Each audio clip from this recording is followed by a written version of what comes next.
नमस्कार, आवाज समाचार देख रहे हैं आप और आपके साथ मैं हूं स्मिता रिशाल। वक्त हो गया है 5 बजे की तमाम अहम और बड़ी खबरों का, जिस पर करेंगे नजर। लेकिन उससे पहले नजर इस वक्त की हेडलाइंस पर। जल्द लॉन्च होगा डिजिटल करेंसी का पायलट। आरबीआई ने जारी किया डिजिटल करेंसी पर ड्राफ्ट। शुरुआत में चुनिंदा मामलों में होगा इस्तेमाल। डॉलर के मुकाबले रिकॉर्ड निचले स्तर पर रुपया। पहली बार $1 का भाव 82 रुपए के पार, 82 रुपए 42 पैसे तक निचला स्तर छुआ। उतार चढ़ाव के बीच सेंसेक्स निफ्टी की flat closing. Mid cap small cap शेयरों में गिरावट के बाद recovery. IT, FMCG, metal, pharma शेयरों में बिकवाली।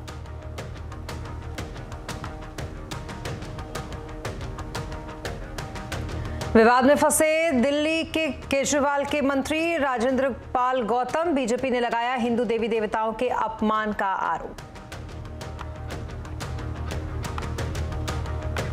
आज से कोच्चि में इंडियन सुपर लीग फुटबॉल का धमाल। एफएसडीएल की फाउंडर और चेयरपर्सन नीता अंबानी ने कहा, देश में फुटबॉल की बेहतरी के लिए है आईएसएल। हीरो मोटो का पहला electric scooter Vida launch. Full charge में 150 किलोमीटर चलेगा। साल के अंत तक शुरू होगी डिलीवरी।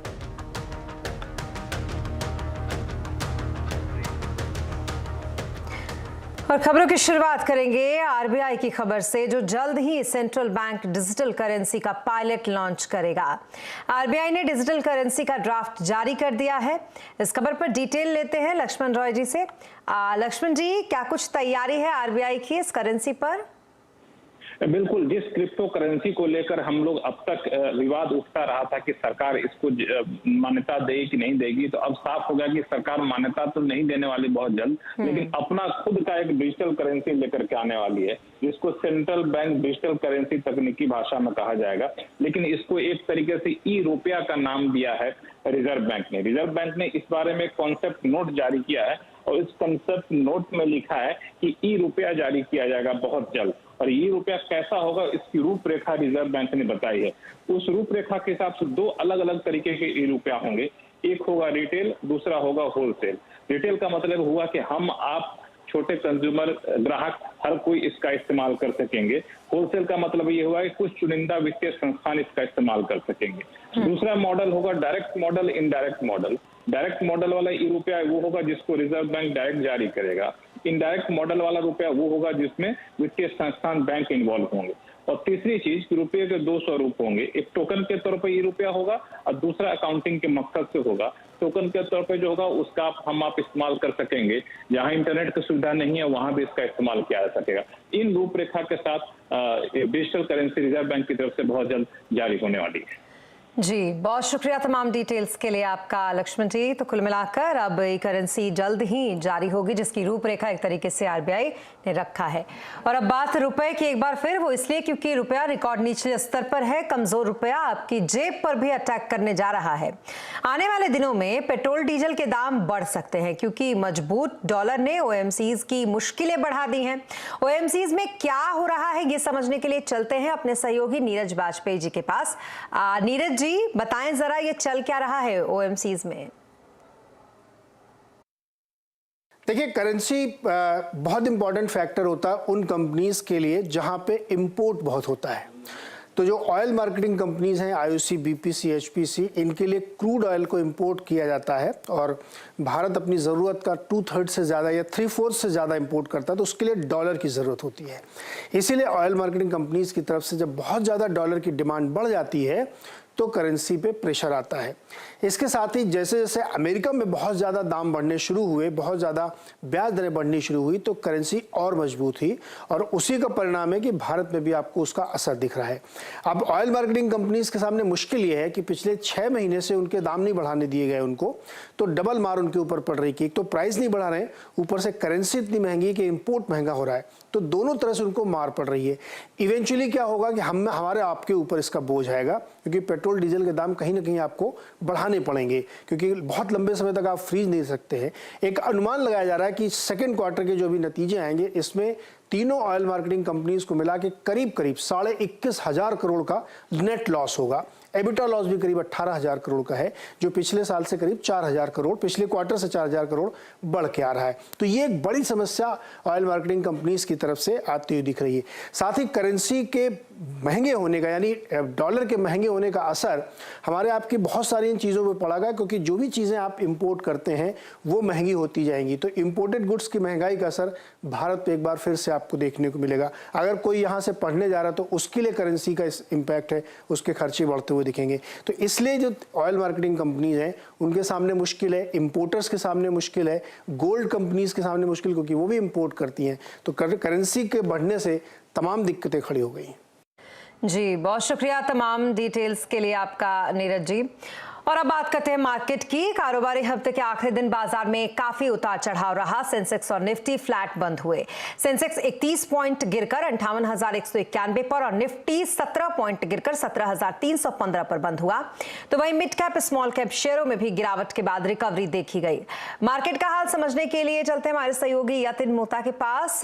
यतिन, सेक्टर्स का हाल बताएं, कैसा रहा सेक्टर्स का हाल आज? कहां आज तेजी और कहां मंदी रही? देखिए, अगर हम बाजार की बात करें तो जो उतार चढ़ाव डे में देखने को मिला उसके मुकाबले जो ओपन क्लोज था वो लगभग फ्लैट ही आपको आता हुआ दिखाई दिया। लेकिन निफ्टी गेनर्स की अगर हम बात करें तो टाइटन सबसे ज्यादा आज तेज था, लगभग 5.5% की यहाँ आपको तेजी देखने को मिली, क्योंकि जो तिमाही अपडेट थी वो काफी जबरदस्त थी ग्रोथ के हिसाब से।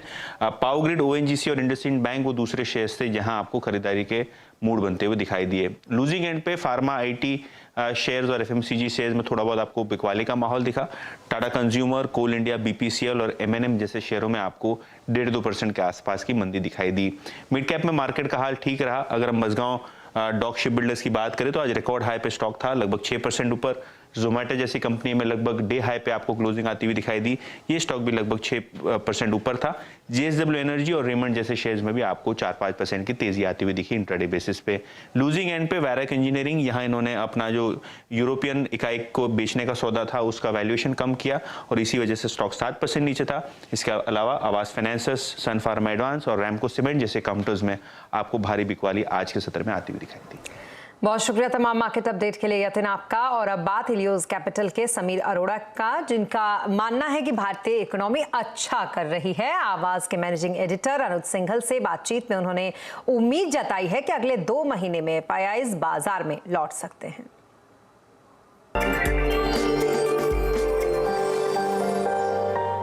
इंडियन मार्केट ने जो 14% का एक कंपाउंडेड रिटर्न दिया है रुपी टर्म्स में और 10.5% डॉलर टर्म्स में 10.1। तो समीर, आगे विजिबिलिटी है कि अगले 15 साल में भी ये रिटर्न्स ऐसे आएंगे? क्योंकि अभी एक बार बेस बढ़ जाता है तो उसके बाद फिर सोचना पड़ता है। 15 साल पहले मार्केट इसलिए कह रहा था, हाँ, इसलिए मैं कह रहा था कि अगर आप यूएस मार्केट का 25 साल का रिटर्न देखें तो वो डॉलर टर्म्स में 8% पर एनम है, तो वो भी 12% है। तो ये कोई जरूरी नहीं है कि इस बेस पे नहीं बनता। सेकंड है, अगर आप एक कॉन्सेप्ट है, आप गूगल में देखें इक्विटी रिस्क प्रीमियम, तो वो हर कंट्री का उन्होंने ना 100 साल का डेटा निकाला हुआ है कि क्या मार्केट का रिटर्न है ओवर से 10 ईयर पीरियड एंड क्या उस कंट्री के गवर्नमेंट बॉन्ड का रिटर्न था। अब वो जो डिफरेंस है, जो इक्विटी मार्केट ज्यादा रिटर्न देती है, उसका रेंज आप देखो 5 to 7% होता है। सो इंडिया में वो 10 ईयर अभी 7 पॉइंट समथिंग है, 7.4 है, जो भी है, उसमें आप 6% ऐड कर दो, वो भी 13-14% बन जाता है। थर्डली, अगर आप जीडीपी ग्रोथ को देखें कि नॉमिनल टर्म्स में क्या जीडीपी ग्रोथ होगी, क्योंकि सब नॉमिनल बातें हो रही हैं, वो भी अगर आप सोचो कि 7-8% जीडीपी ग्रो होगी और 4-5% इन्फ्लेशन है, तो वो भी रुपी टर्म्स में हमारी जीडीपी 13-14% के करीब बढ़ती है। तो ये बड़े आसानी से हो सकता है। The only problem in this business is कि वो इवनली कुछ नहीं होता। ये नहीं है कि हर साल आपको 14% मिलेंगे, एक साल आपको -20 मिलेंगे, अगले दिन +30 मिलेंगे, घूम फिर के इस रेंज में आप पहुंच जाओगे। ओके, तो समीर, लास्ट क्वेश्चन देन, थोड़ा क्विक आंसर। इस समय आपकी बड़ी कॉल क्या है मार्केट पर? मेरी बड़ी कॉल है कि जी इन द नेक्स्ट 2 मंथ्स, मतलब दिसंबर तक यूएस मार्केट ने जो गिरना होगा वो खत्म हो जाएगा।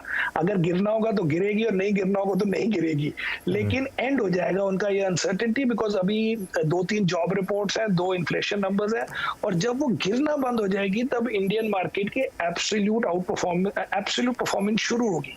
अभी इस साल इंडिया में हम खुश हैं कि हमारे पैसे खोए नहीं है या we are not down, but India में पैसे बने नहीं है because the market is actually down maybe 2-3%, लेकिन बाकी मार्केट्स को देखते हैं तो इंडिया की market has done very well. But absolute में पैसे नेक्स्ट ईयर बनेंगे जब यूएस मार्केट की uncertainty would have been totally in the price.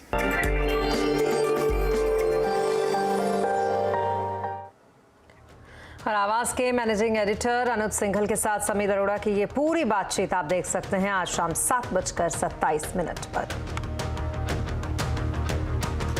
और अब बात इंटरनेशनल मॉनेटरी फंड यानी कि आईएमएफ की, जिसने दुनिया के देशों को चेताया है। आईएमएफ की चीफ क्रिस्टीना जियोर्जिवा ने चेतावनी देते हुए कहा कि दुनिया भर में मंदी का खतरा बढ़ रहा है। अमेरिका, यूरोप और चीन की इकोनॉमी ग्रोथ धीमी पड़ रही है। आईएमएफ के मुताबिक 2026 तक ग्लोबल आउटपुट $4 लाख करोड़ का कम होने की आशंका है और आने वाले दिनों में 2023 के लिए ग्लोबल ग्रोथ अनुमान घटाएंगे। आईएमएफ ने कहा है कि ग्लोबल इकोनॉमी अभी भी कोरोना महामारी से जूझ रही है। दुनिया के सामने रूस यूक्रेन युद्ध और क्लाइमेट चेंज जैसी बड़ी चुनौतियां हैं, इसलिए ग्लोबल इकोनॉमी को स्थिर करना बहुत जरूरी है। आईएमएफ ने बढ़ती ब्याज दरों पर भी चिंता जताते हुए कहा कि अगर लंबे समय तक ब्याज दरें बढ़ती हैं तो ये आर्थिक मंदी की वजह बन सकता है। आईएमएफ की चेतावनी के और क्या कुछ है मायने, क्या दुनिया भर में मंदी की आहट से भारत रहेगा बेअसर? आज आवाज अड्डा में इसी पर करेंगे बड़ी चर्चा शाम 7:57 पर।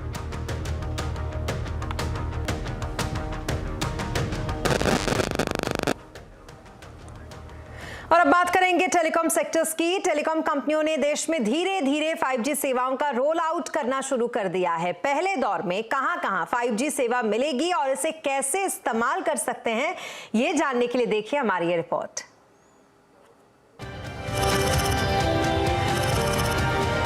CNBC Awaaz and Salazar Techno Engineering present Telecom Update.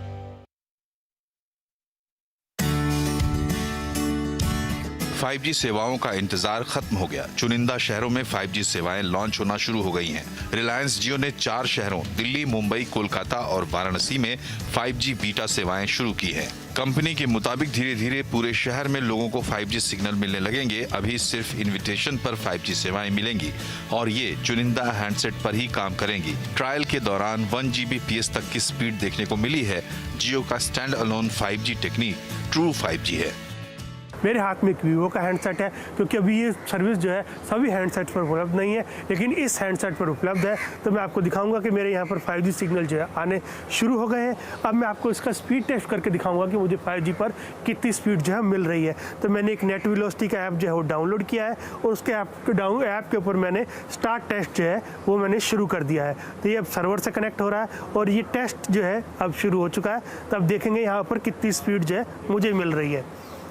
तो ये टेस्ट जो है वो शुरू हो चुका है। आप देखेंगे 1081 Mbps यानी कि 1 Gbps से भी ज़्यादा की स्पीड जो है मुझे यहाँ पर मिल रही है। तो इसका ये मतलब है कि अगर मुझे कोई मूवी डाउनलोड करनी है तो मुझे कुछ चुनिंदा सेकंड का वक्त जो है वो लगेगा। तो यही है असली 5G कि जिससे कि आपको बहुत ज़्यादा स्पीड जो है वो मिलेगी। दूसरी तरफ भारतीय एयरटेल ने 8 सर्किल में सेवाएं शुरू करने की घोषणा की है। कंपनी ने दिल्ली, मुंबई, चेन्नई, हैदराबाद, बेंगलुरु, वाराणसी, सिलीगुड़ी और नागपुर में सर्विस शुरू कर दी है। इसके लिए आपको सिम बदलने की जरूरत नहीं है। कंपनियां अभी ग्राहकों को 5G सेवा 4G के दाम पर ही उपलब्ध करा रही हैं, लेकिन परेशानी ये है कि अभी मोबाइल हैंडसेट कंपनियों ने सॉफ्टवेयर अपडेट नहीं किया, इसलिए चुनिंदा हैंडसेट पर ही 5G काम कर रहा है। वोडाफोन आइडिया के ग्राहक को 5G के लिए अभी थोड़ा इंतजार करना होगा। अभी कहीं भी सेवा शुरू नहीं हुई है, सिर्फ जल्दी लॉन्च का ऐलान हुआ है। असीम मनचंदा, दिल्ली। और 5G आने के बाद जोरदार स्पीड मिलेगी और फोन, लैपटॉप, टैबलेट का इस्तेमाल आपको बीमार कर सकता है, तनाव दे सकता है। जानिए डिजिटल डिटॉक्स का सही फंडाज कंज्यूमर अड्डा में शाम 5:57 पर। और अब बात केंद्र सरकार की। केंद्र सरकार 2024 तक सब्सिडी के साथ 7,000 इलेक्ट्रिक बस देगी। आज से 3 दिनों तक गुजरात के केवड़िया में इंडस्ट्री 4.0 कॉन्फ्रेंस का आयोजन किया गया है। क्या है इसके मायने, बता रहे हैं हमारे संवाददाता केतन जोशी। भारी उद्योग मंत्रालय के द्वारा गांधीनगर के केवड़िया में इंडस्ट्री 4.0 कॉन्फ्रेंस का आयोजन किया गया है, जिसमें इनोवेशन और ऑटोमेशन के ऊपर ध्यान दिया जाएगा। खासकर आने वाला 10 साल भारत की हेवी इंडस्ट्री किस दिशा में जाएगी, इस पर विचार विमर्श किया जाएगा। केंद्र सरकार है वो इलेक्ट्रिक व्हीकल के ऊपर भी जोर दे रही है। आप मेरे आसपास जो ये जब बस देख रहे हैं वो सारी इलेक्ट्रिक बस है, और आज केंद्र के द्वारा गुजरात को 75 और कर्नाटक को 100 बसें है वो मुहैया करवाई जाएगी। इस एक बस की लागत करीबन 1.25 करोड़ जितनी है, जिसमें 40% सब्सिडी है वो केंद्र सरकार देगी और बाकी का खर्च है वो राज्य सरकार करेगी। भारत के ज़्यादातर शहरों में आने वाले दिनों में इलेक्ट्रिक व्हीकल दौड़ने लगेंगे, ऐसा केंद्र सरकार का प्रयास है। और इसी विषय पर यहाँ पर अलग अलग कंपनियाँ जैसे कि Tata Motors, JBM auto, siemens, Rajesh export जैसी कई सारी कंपनियाँ हैं वो इसमें हिस्सा ले रही है। और आने वाला 1 दशक भारत के लिए कैसा रहेगा, खासकर इनोवेशन, ऑटोमेशन और इलेक्ट्रिक व्हीकल क्षेत्र पर, इस पर विचार विमर्श करके एक पूरा का पूरा प्रोग्राम बनाया जाएगा और इसका अमल भी किया जाएगा। केतन जोशी, केवड़िया। और अब बात दिल्ली सरकार के एक और मंत्री राजेंद्र पाल गौतम की, जो अब विवादों में फंसते नजर आ रहे हैं। दरअसल राजेंद्र पाल गौतम पर बीजेपी ने हिंदू देवी देवताओं का अपमान करने का आरोप लगाया है। बताया यह जा रहा है कि राजेंद्र पाल गौतम एक बुद्ध महासभा के आयोजन में शामिल हुए, जहां हिंदू देवी देवताओं को नहीं मानने की शपथ दिलाई गई। जिस समय यह शपथ दिलाई जा रही थी, राजेंद्र पाल उस वक्त मंच पर ही मौजूद थे। बीजेपी ने इस महासभा का वीडियो जारी किया है, जो सोशल मीडिया पर तेजी से वायरल हो रहा है। सूत्रों के हवाले से खबर यह भी है कि इस वजह से राजेंद्र पाल गौतम से केजरीवाल भी नाराज हैं। बीजेपी नेता कपिल मिश्रा और बीजेपी सांसद मनोज तिवारी ने इस कार्यक्रम पर सवाल उठाए। सब इंसान बराबर हैं, चाहे वो किसी धर्म या जाति के हों। हमें ऐसा भारत बनाना है जहां सभी धर्म और जाति के लोग भाईचारा और मोहब्बत हो उनमें, न कि नफरत और बैर। अरविंद केजरीवाल, अगर आपकी ये लाइनें सत्य हैं तो आज आपको उस मिनिस्टर को बर्खास्त कर देना ही चाहिए। और यहां रुकेंगे एक छोटे से ब्रेक के लिए, लेकिन जल्द होंगे हाजिर, कहीं जाइएगा नहीं।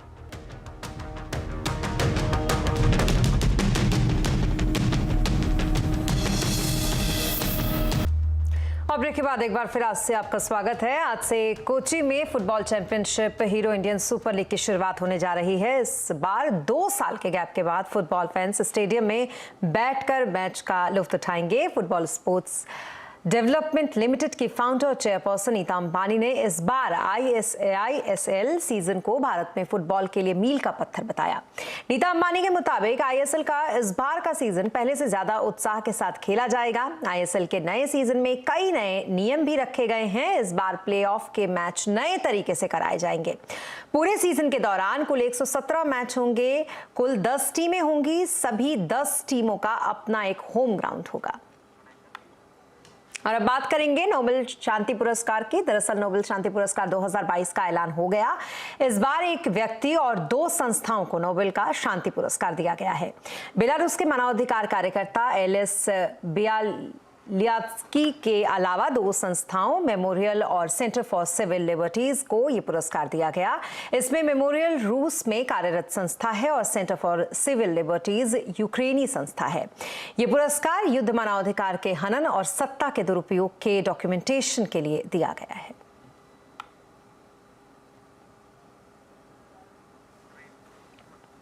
और अब बात करेंगे हीरो मोटोकॉर्प की, जिसने आज अपना पहला इलेक्ट्रिक स्कूटर लॉन्च किया। कंपनी ने वीडा V1 Pro और V1 Plus नाम के 2 वेरिएंट लॉन्च किए हैं। इसके अलावा कंपनी ने एथर एनर्जी के साथ कोलैबोरेशन भी किया। एथर एनर्जी हीरो मोटोकॉर्प को चार्जिंग नेटवर्क और इक्विपमेंट्स ऑफर कर सकती है। कैसा है वीडा, बता रही हैं Deepali Rana. Finally hero MotoCorp की ओर से पहला इलेक्ट्रिक स्कूटर विडा लॉन्च हो चुका है, जो कंपनी ने 2 वेरिएंट में लॉन्च किया है, V1 प्लस और V1 प्रो। और ये स्कूटर आपके सामने है। काफ़ी खास बातें आपको इसमें दिखाई देंगी। सबसे पहली तो रेंज, और साथ ही साथ इसमें जो चार्जिंग का ऑप्शन कंपनी दे रही है वो इसको एक बेहतर ऑफरिंग बनाती है। फॉर इंस्टेंस अगर आप V1 प्लस की बात करेंगे तो उसमें आपको 143 किलोमीटर्स की रेंज मिलती है, V1 प्रो में 165 किलोमीटर्स की रेंज, जो कि स्कूटर सेगमेंट में हाईएस्ट कैटेगरी में आती है। और इसके अलावा आपको इसमें फीचर्स के तौर पे 7 इंच का TFT टच स्क्रीन मिल रहा है, कीलेस एंट्री मिल रही है। तो ऐसे इसमें एडवांस फीचर्स भी मौजूद हैं जो आजकल हम कई इलेक्ट्रिक स्कूटर्स में पहले देख भी चुके हैं। इंपॉर्टेंट ये है अपने राइवल्स के मुकाबले इस स्कूटर को जो एक एज मिलता है वो है इसमें स्वैपेबल बैटरी ऑप्शन, यानी अब आपको घंटों बैटरी चार्ज करने में नहीं लगेंगे, बल्कि 0 to 80% चार्जिंग आप फास्ट चार्जर के थ्रू सिर्फ 65 मिनट में कर सकते हैं। बैटरी आप निकाल के बाहर रख के चार्ज भी कर सकते हैं। तो ये स्वैपेबल बैटरी ऑप्शन एक बूस्ट के तौर पे आप देख सकते हैं इस इलेक्ट्रिक स्कूटर के लिए। और अगर आप प्राइस की बात करेंगे तो प्राइस इसका डेफिनेटली आपको अग्रेसिव मिलेगा। जो V1 प्लस है उसकी कीमत 1,45,000 से शुरू होती है, और जो V1 प्रो है उसमें आपको जो प्राइस मिलता है वो है 1,60,000 का। तो कह सकते हैं कि 1.45 से 1.59 लाख इसकी प्राइस रेंज रखी गई है। लेकिन हाँ, कंपटीशन इसका जिन गाड़ियों से होगा, जिन स्कूटर से होगा, उसमें आपको ओला का S1 प्रो मिलता है, एथा 450 मिलता है। और अब बात करेंगे गूगल की। गूगल ने अपने फ्लैगशिप स्मार्टफोन गूगल पिक्सल 7 और पिक्सल 7 प्रो लॉन्च कर दिया। जल्द ही ये भारत में भी मिलने लगेगा। भारत में पिक्सल 3 सीरीज से के बाद सीधे पिक्सल 7 सीरीज की एंट्री होगी। पिक्सल 5 सीरीज को भारत में लॉन्च नहीं किया गया था। पिक्सल 7 में Google tensor G2 SoC chip है। पिक्सल 7 और पिक्सल 7 प्रो में 12 GB रैम और 50 MP बैक कैमरा है। Android 13 OS 120 hertz refresh rate वाला 6.3 इंच का डिस्प्ले है। जैसे फीचर्स इसमें लगे हुए हैं। पिक्सल 7 प्रो की कीमत है 84,999 और पिक्सल 7 की कीमत है 59,999। इनकी प्री बुकिंग की शुरुआत हो चुकी है। 13 अक्टूबर से इनकी सेल शुरू होगी। और इसी के साथ इस बुलेटिन में फिलहाल इतना ही, लेकिन खबरों पर लगातार अपडेट के लिए आप बने रहे CNBC आवाज के साथ। नमस्कार।